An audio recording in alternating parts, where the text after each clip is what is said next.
I rise to support the budget resolution that's before the United States Senate. Speaking to that, I want to remind people of some history. These famous words came from Rahm Emanuel, President Obama's chief of staff. It dates from about 2008. He famously said, quote, "You never want a serious crisis to go away," end of quote. There's no statement that better encapsulates the mindset of the previous administration. We all know Americans are struggling to cope with economic and social disruption, still carrying on from the pandemic. The Biden administration saw a real opportunity, an opportunity to permanently increase the size and scope of government. They said that they wanted to transform America. I hope everybody on my side of the aisle wants to preserve America. In my view, it makes sense in times of national emergency for government to take steps to help individuals, families, and small businesses weather that storm. But once the crisis subsides, so should the programs and spending enacted in response. Yet, here we are in 2025. Federal spending as a share of the economy remains at levels never seen outside of war or national emergency like recessions or depressions. In 2019, before the pandemic, the total federal spending totaled $450 billion. In 2024, the federal government spent over $2 trillion more. So that's a total of $6.75 trillion, a relative increase of over 50%.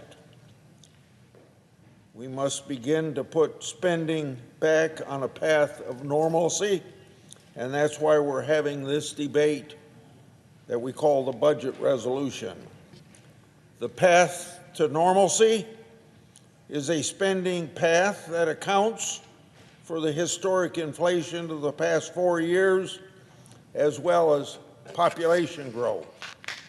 Now, there's a lot of people in this body that would say that spending that much is still too much, but I think it fits in with the principle of the 1974 budget resolution.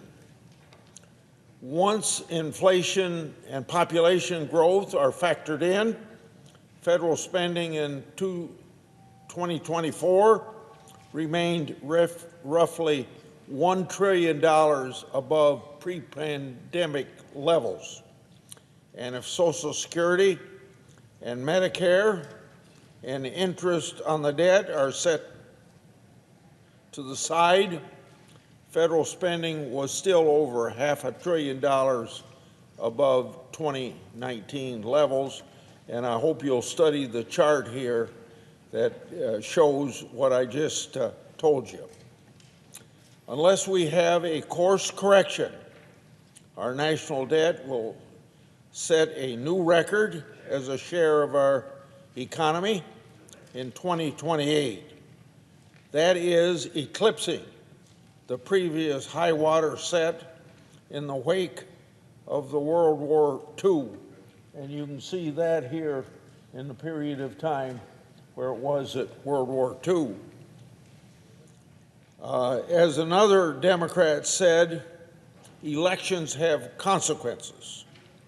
So, as a part of the November mandate, President Trump is looking for ways to reduce wasteful government spending. And through this budget resolution before the Senate now, we plan to help in that process. But in fact, that power should rest with here. The president shouldn't have to do it. But it's Congress that has the power of the purse, and we'll have to do the heavy lifting. Getting out of the fiscal hole that we've dug for ourselves requires that we first stop digging. The budget that we're debating this week takes that first step, and some people would say too small of a first step.